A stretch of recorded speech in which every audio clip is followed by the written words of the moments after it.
Guys, आपका स्वागत है यू ट्यूटोरियल में। मैं जनरल साइंस की सीरीज़ चला रहा था, तो उसका आज सेकंड पार्ट मैं स्टार्ट करने जा रहा हूं। तो मैं आज ज़्यादा बातें ना करके पार्ट को स्टार्ट करता हूं।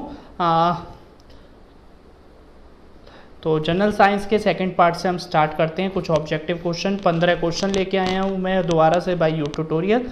ये आपके सीटेट DSSB KVS एग्जाम में बहुत पूछे जाते हैं। Okay guys, now come on the first question. The first question is the which of the following problem is associated with the burning of coal? Now, जब कोल बर्न होता है तो कौन कौन सी प्रॉब्लम होती हैं, क्वेश्चन ये है। तो ऑप्शंस क्या है? कार्बन डाइऑक्साइड एमिशन, CO2 का emission, acid rain, ash with toxic metal, all of these. Actually देखो गाइस, कोल एक्चुअली एक ऐसा सोर्स है जो कार्बन डाइऑक्साइड का एमिशन करती है। अगर एयर प्रॉपर ना मिले उसे तो वो ऐश भी प्रोड्यूस करती है। मैंने क्या कहा? अगर एयर प्रॉपर ना मिले तो वो ऐश भी प्रोड्यूस करती है। तो अगर और उसके अगर कुछ और कंपोनेंट्स भी मिले हुए हैं तो वो सल्फर डाइऑक्साइड गैस, कई तरीके की गैसेस को प्रोड्यूस करेगी, जिस वजह से एसिड रेन भी होती है। तो इसका मतलब ये तीनों कंडीशन यहाँ पे ट्रू हो रही हैं। तो answer will be the fourth, that is the all of these. तो जो प्रॉब्लम है associated with the burning of coal is all of these. Okay guys, now second पे आते हैं हम क्वेश्चन पे। Hydro power plant are located in the. Hydro power plant कहाँ पे लोकेटेड होते हैं? तो सिंपल सी अगर हम बात करें, जो हाइड्रो पावर प्लांट होते हैं, हाइड्रो मतलब वाटर, पावर प्लांट मतलब जो वाटर के थ्रू इलेक्ट्रिसिटी को प्रोड्यूस करें। तो आप लोगों ने पढ़ा होगा पानी को हम हाइट से गिराते हैं, और हाइट एक प्रोड्यूस करने के लिए जो डेजर्ट में तो देखो गाइस पानी होता नहीं है, प्लेन एरिया में हमें हाइट नहीं मिल सकती। तो सिंपल आंसर इसका हेलिथेराइन्स है और सी आंसर होगा। क्यों? हाइड्रो पावर प्लांट जितने भी डैम्स वगैरह जो हम बांध बनाते हैं वो ज़्यादातर पहाड़ों पर ही बनते हैं, क्योंकि वहाँ पे हम पानी को एक हाइट प्रोवाइड करा पाते हैं। जब हम पानी को एक हाइट प्रोवाइड करा देते हैं तो उसके अंदर एक स्थितिज ऊर्जा, जिसे हम इंग्लिश में पोटेंशियल एनर्जी कहते हैं, वो स्टोर हो जाती है। और जब वो पानी गिरता है तो एक हाई काइनेटिक एनर्जी से टरबाइन पे गिरता है और टरबाइन घूमने लगते हैं, जिस वजह से इलेक्ट्रिसिटी प्रोड्यूस होती है। तो this is the simple phenomenon behind the hydro power plant guys. Okay, तो answer will be helitherines. Okay, now come on the third question. Which of the following organism produce biogas from cow dung slurry in the biogas plant? अच्छा, biogas plant में हम किस तरीके के bacterias का use करते हैं? देखो गाइस, अगर बैक्टीरिया एयर में भी डिसइंटीग्रेट कर रहे हैं उस जो हमारी ऑर्गेनिज्म है, तो that type of bacteria is called aerobic, जो एयर की प्रेजेंट में काम करते हैं। और एनएयरोबिक बैक्टीरिया वो होते हैं जो एयर की एब्सेंस में बैक्टीरिया काम करते हैं। तो इसका जो आंसर है बी है एनएयरोबिक बैक्टीरिया। जब हम जो काऊ का डंग होता है और जो कितना भी छिलके वगैरह होते हैं, हम उसको जब बायोगैस प्लांट में डाल देते हैं, वहाँ पे एनएयरोबिक बैक्टीरिया उनको डिसइंटीग्रेट करने का काम करते हैं, जिसकी वजह से बायोगैस प्रोड्यूस होती है। Okay guys, now come on the next question. The temperature inside the solar cooker ranges from. ये क्वेश्चन कई बार कई जगह पूछा गया है। देखो ये है ना, अगर सोलर कुकर बहुत अच्छी क्वालिटी का एफिशिएंट है तो टेम्परेचर ज़्यादा भी हो सकता है, बट इसका हमें आंसर याद रखना है। बी आंसर है इसका 100 to 140 डिग्री सेल्सियस। बिकॉज जो बेसिक सोलर कुकर हैं जो सिंपल फिनोमिनन पे वर्क करते हैं, जिसमें ग्लास प्लेट होती है, एक रिफ्लेक्टर होता है, वो इसी के बीच में एक टेम्परेचर को प्रोड्यूस कर रहे हैं। बट आजकल नए नए एफिशिएंट सोलर कुकर भी बनाए जा रहे हैं, तो इसका मतलब जरूरी नहीं है कि ये इसका परफेक्ट आंसर है, but for the exam perspective the 100 degree to 140 degree celsius is the best answer guys. Now come on the fifth question. The use of the reflector in the solar cooker is to. हाँ, आप इस solar cooker में देख रहे हैं कि हमने यहाँ पे एक रिफ्लेक्टर का यूज़ किया है। जैसे हम इसको देखते हैं, यहाँ पे ये एक रिफ्लेक्टर है हमारे पास, ये जो मैंने मिरर यहाँ पे हमने एक लगा रखा है। इसका काम क्या होता है? देखो गाइज, इसका काम क्या होता है, जब सनलाइट इस पर गिरती है और सनलाइट इसके गिरने के बाद एक पॉइंट पे जो सोलर कुकर के अंदर का हिस्सा है उसमें जाके जाती है। तो जब जाती है तो हीट की जो एफिशिएंसी बढ़ जाती है। हीट की एफिशिएंसी कहेंगे या टेम्परेचर बढ़ जाता है, ये भी कह सकते हैं। तो आंसर सिंपल सा क्या है? डिक्रीज एफिशिएंसी, ये गलत है। क्रिएट ग्रीन हाउस इफेक्ट, ये भी गलत है। इंक्रीज एफिशिएंसी ठीक है। इसका मतलब जब हम हीट को कंसंट्रेट कर रहे हैं सोलर कुकर के अंदर तो उसकी एफिशिएंसी और अच्छी होगी, वो वर्किंग और अच्छी करेगा। Now come on next answer will be increase efficiency. Next question क्या है, solar cells are made up of. Guys देखो जितने भी सोलर सेल्स बनाए जाते हैं, अब ऑप्शन यहाँ पे जर्मेनियम, सिलिकॉन, सिल्वर, एल्यूमिनियम। देखो गाइस सिल्वर और एल्यूमिनियम दो ऐसे एलिमेंट हैं जो मेटल होते हैं, ये करंट को फ्लो कराने में काम आते हैं, तो इनका यूज़ हम सोलर सेल को बनाने में नहीं करते हैं।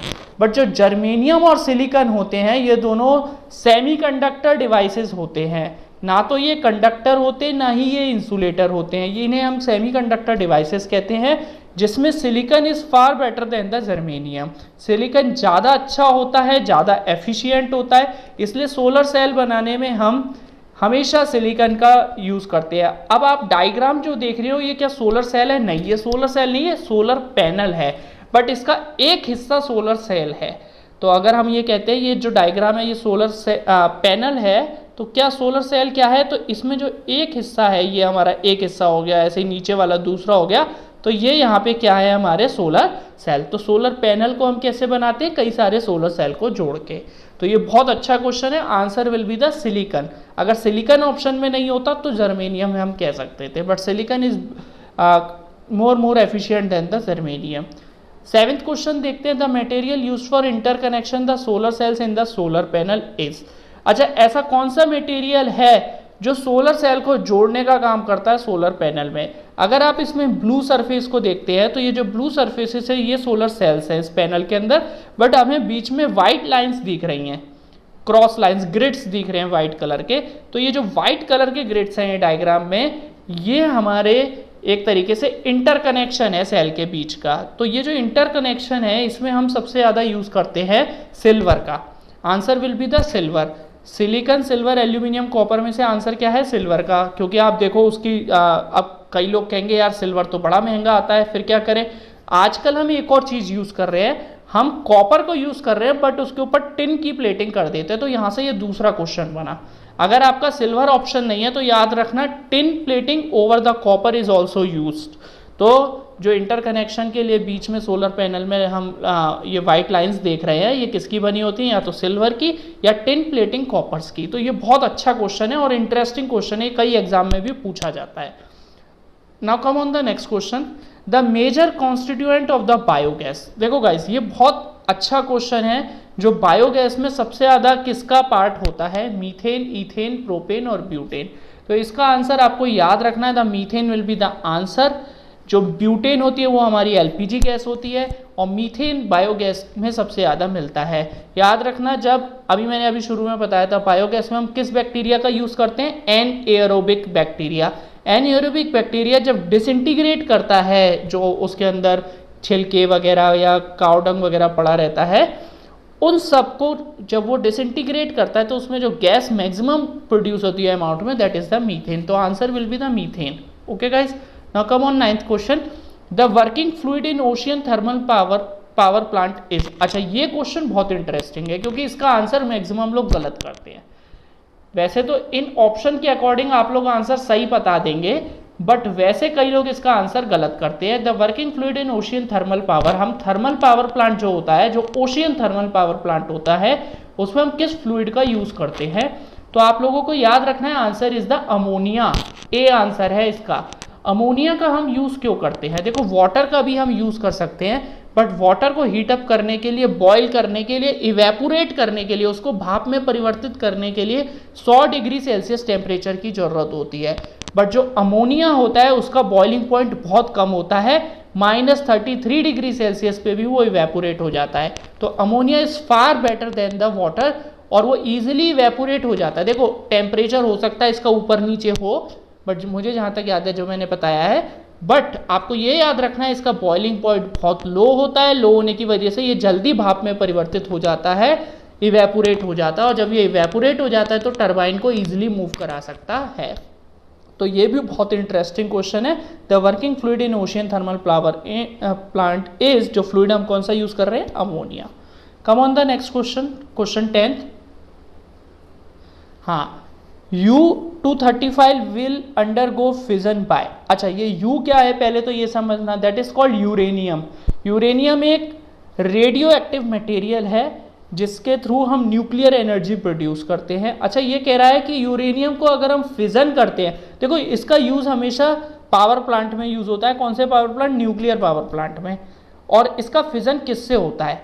4 ऑप्शन है, low energy neutron, high energy neutron, medium energy neutron, low energy proton. तो गाइस मैं आपको बताना चाहूँगा इसका आंसर ए और बी दोनों हो सकता है, बट पेपर में तो हम दोनों नहीं लगाएंगे।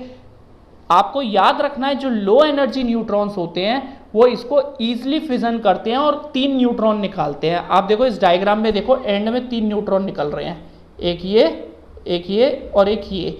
तो आपको याद रखना है अगर लो एनर्जी न्यूट्रॉन है तो वो फिजन के बाद 3 न्यूट्रॉन निकालेगा, but high energy neutron 3 neutron को नहीं इजेक्ट करता है। तो देखो ये जो रेडियो एक्टिव रिएक्शंस होती हैं फिजन प्रोसेस में, उसमें होता क्या है, एक न्यूट्रॉन U-235 यूरेनियम से जाके फ्यूज करता है और देन ब्रेक होता है। जब ब्रेक होता है तो ये 3 न्यूट्रॉन निकालता है। वो 3 न्यूट्रॉन दोबारा से 3 अलग अलग एटम जो होते हैं हमारे यूरेनियम के, उनसे जाके फ्यूज करते हैं और दोबारा फिजन करते हैं। तो वो 9 न्यूट्रॉन निकालते हैं, ऐसे ही 9 से 27 और इस तरीके से एक नंबर बढ़ता चला जाता है। और जितनी बार फिजन होता है हमें उतनी बार हाई एनर्जी प्रोड्यूस होती है। तो इस प्रोसेस में अगर लो एनर्जी न्यूट्रॉन हम लेंगे तो बहुत ज़्यादा एनर्जी हमें मिलेगी। तो answer will be the low energy neutron only. Okay guys, now come on the question 11, which is the ultimate source of energy. बहुत ईजी क्वेश्चन है, आप लोग इसका आंसर जानते हैं। वाटर, सन, यूरेनियम, फॉसिल फ्यूल। वाटर, सन, यूरेनियम। यूरेनियम ऐसी चीज़ है, radio active है, धीरे धीरे खत्म हो जाएगी। फॉसिल फ्यूल धीरे धीरे खत्म हो जाएंगे। वाटर से हम इतनी एनर्जी प्रोड्यूस नहीं कर पाते इन कंपैरिजन टू सन। तो sun is the answer. Okay guys, now come on next question. An ideal source of energy should have. अच्छा, एक आपके लिए जो बेस्ट सोर्स ऑफ एनर्जी है उस पर क्या क्या होना चाहिए? High calorific value. Calorific value का मतलब वो ज़्यादा एनर्जी प्रोड्यूस करे, तो पहला आंसर ठीक है। ईजिली ट्रांसपोर्टेबिलिटी, उसको हम ईजिली मूव कर सकें, जैसे हमारे घर में एलपीजी गैस का हम यूज़ करते हैं, वो ईजिली मूवेबल है, सिलेंडर में आ जाती है और हम उसको यूज़ कर लेते हैं। ईजी असेसिबिलिटी और ऑल ऑफ दीज। तो देखो गाइज, हमें ये जो तीनों ऑप्शन है तीनों ही ठीक है, तो आंसर क्या हो गया इसका डी। तो ये बहुत बेसिक क्वेश्चन है, कई एग्जाम में आता है, कंफ्यूज हो जाते हैं हम कई बार, तो हमें इन बातों पे कंफ्यूज नहीं होना है। Now question 13, which part of the solar cooker is responsible for green house effect. देखो बहुत इंटरेस्टिंग क्वेश्चन है ये भी। कल मैंने आपको ग्रीन हाउस इफेक्ट बताया था। अर्थ के चारों तरफ एक एयर की लेयर बन जाती है जो मेनली जिसमें कार्बन डाइऑक्साइड होता है, जिस वजह से वो हीट को ट्रैप करने का काम करती है और अर्थ का टेम्परेचर बढ़ाने में लगी हुई है। तो सोलर कुकर में भी हम इसी फिनोमिनन को यूज़ करते हैं। तो सोलर कुकर में ऐसी कौन सी सरफेस है जो हीट को ट्रैप करने में मदद करती है? अगर आप सोलर कुकर का डायग्राम याद करें तो आप उसमें देखते हैं जो हम नीचे की तरफ जो ग्लास शीट लगाते हैं, तो आंसर क्या सी यहाँ पे वैसे मैं बता देता हूँ। ग्लास शीट क्या करती है, एक बार हीट उसके अंदर चली गई तो उससे बाहर निकलना मुश्किल हो जाता है, क्योंकि अंदर हमने ब्लैक पेंट और करके रखा होता है जो हीट को एब्जॉर्ब करने में मदद करता है।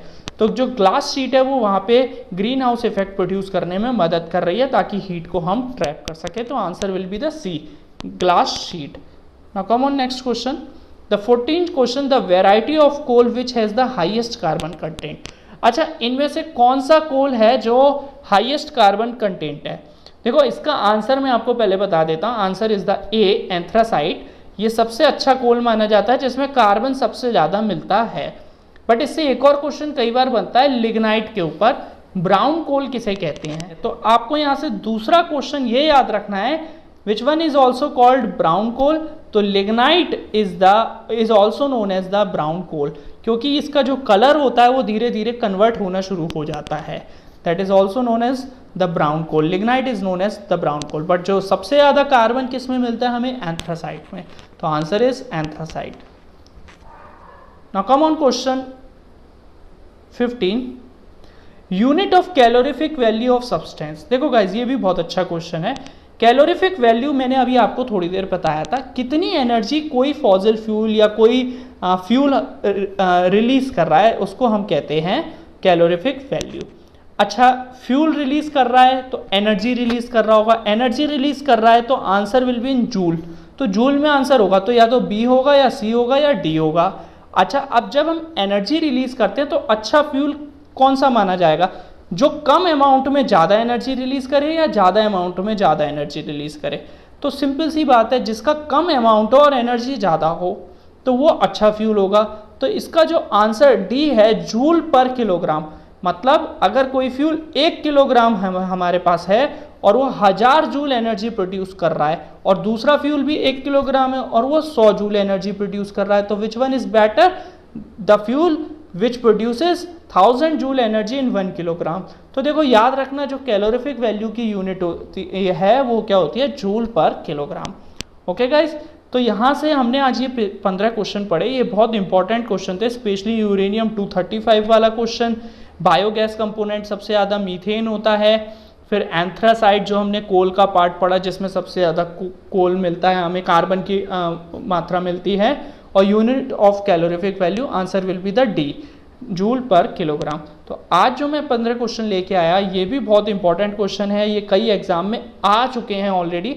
मैं आगे से कोशिश करूंगा ये भी लिखूं कि कौन कौन से एग्जाम में आए हैं, बट आप अभी इसको सीखें ऐसे। ये कई एग्जाम में क्वेश्चन आ चुके हैं, SSSB में आ चुके हैं, KVS में आ चुके हैं, और स्पेशली जो सुपर टेट है हमारा आने वाला है, आने वाले 1-2 साल के अंदर, तो उसमें भी ये क्वेश्चन जरूर पूछा जाएगा। हो सकता है अगले साल हो, और सीटेट वगैरह में भी इस क्वेश्चन में काफ़ी ये क्वेश्चन आ जाते हैं गाइस। ओके गाइस, तो आज की क्लास के लिए मैं आप सभी को थैंक यू कहूँगा कि आपने सुना इसे अच्छे से। Okay guys, thank you.